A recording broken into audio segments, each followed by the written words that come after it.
Welcome back to another tutorial. Today, in this tutorial we will learn how to connect a Payoneer account in Google AdSense account. So, let's get started.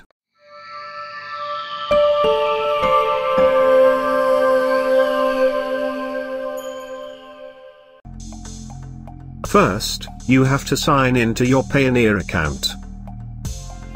After signing in to Payoneer,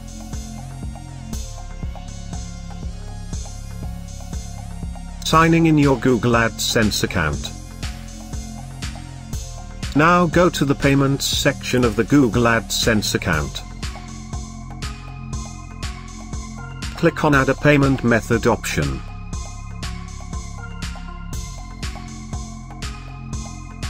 Now click on and add a wire transfer details. Now we will add Payoneer account details here to connect it with Google AdSense account. Now come back to your Payoneer account.